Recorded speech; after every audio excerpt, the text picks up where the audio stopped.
പല retired police ഉദ്യോഗസ്ഥന്മാരും അവരുടെ ലേഖനങ്ങളിൽ ക്രൂരമായ മർദ്ദനങ്ങൾക്കിരയാകുന്ന കുറ്റവാളികൾ മൂത്രപാനം ചെയ്ത് അവരുടെ ആരോഗ്യം സംരക്ഷിച്ചിരുന്നതായി വായിച്ചിട്ടുണ്ട്. അതോടൊപ്പം തന്നെ അടിയന്തരാവസ്ഥക്കാലത്ത് ലോക്കപ്പ് മർദ്ദനങ്ങൾ ഏറ്റിട്ടുള്ള ചില രാഷ്ട്രീയ നേതാക്കളെങ്കിലും ഈ കുറ്റവാളികളുടെ നിർദ്ദേശമനുസരിച്ച് മൂത്രപാനം ചെയ്യുകയും അങ്ങനെ അവരുടെ ശാരീരിക ആരോഗ്യം സംരക്ഷിക്കുകയും ചെയ്തു എന്ന് പറഞ്ഞു കേട്ടിട്ടുണ്ട്. അങ്ങനെയാണെങ്കിൽ മൂത്രപാനം കൊണ്ട് എങ്ങനെയാണ് ശരീരത്തിനുണ്ടാകുന്ന ക്ഷതങ്ങളെ പരിഹരിക്കാൻ കഴിയുക? ജയിലിൽ വെച്ച് തടവുകാരെ മൂത്രം കുടിപ്പിക്കാറുണ്ട് എന്ന് പറയാറുണ്ട്. ലോക്കപ്പ് മർദ്ദനം കഴിഞ്ഞ് തന്നെ ബലമായി മൂത്രം കുടിപ്പിച്ചു എന്ന് ചില തടവുകാർ പരാതി പറഞ്ഞിട്ടുമുണ്ട്. എന്നാൽ ചില സ്ഥിരം തെരുവ് തല്ലുകാർ സ്വയം തന്നെ മൂത്രം കുടിക്കാറുണ്ട് എന്നും പറഞ്ഞു കേട്ടിട്ടുണ്ട്. കളരി ഗുരുക്കന്മാർ മൂത്രപാനം ഉപദേശിക്കാറുണ്ട്. പോലീസുകാർ തടവുകാരെ കൊണ്ട് മൂത്രം കുടിപ്പിക്കുന്നത് ഒരു ശിക്ഷാ നടപടി എന്ന നിലയിലാണ് എന്നാണ് പൊതുവെ കരുതപ്പെട്ടിരുന്നത്. ശരീരത്തിനകത്ത് മർദ്ദനം മൂലമോ മറ്റു വിധത്തിലോ ക്ഷതങ്ങൾ സംഭവിച്ചാൽ മൂത്രപാനം അത്തരം ക്ഷതങ്ങൾക്കുള്ള നല്ല ചികിത്സയാണെന്ന് അനുഭവത്തിലൂടെ തിരിച്ചറിഞ്ഞതുകൊണ്ടാണ് പോലീസുകാർ മർദ്ദനശേഷം മൂത്രം കുടിപ്പിക്കുന്നതെന്നും തടവുകാർ സ്വന്തം തീരുമാനപ്രകാരം തന്നെ മൂത്രം കുടിക്കുന്നതെന്നും ഇതിൽ നിന്ന് നമുക്ക് മനസ്സിലാക്കാൻ കഴിയും. മൂത്രത്തിന് ഔഷധ വീര്യമുണ്ട് എന്ന അനുഭവജ്ഞാനം തന്നെയാണ് ഈ പ്രയോഗത്തിന് കാരണം.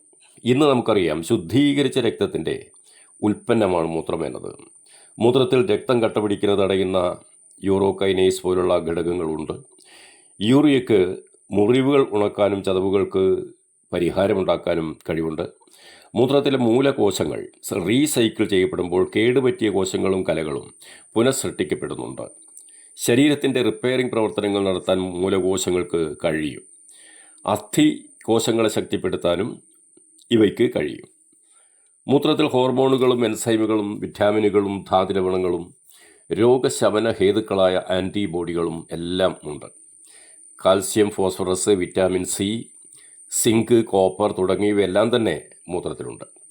മൂത്രത്തിലെ ഗ്രോത്ത് ഹോർമോണുകൾ കോശ വളർച്ചയെ സഹായിക്കും. തൈറോയിഡ് ഹോർമോണുകൾ കാൽസ്യം ലെവലിനെ ക്രമീകരിക്കുകയും അസ്ഥികളുടെ ഡാമേജുകൾ പരിഹരിക്കുകയും ചെയ്യും.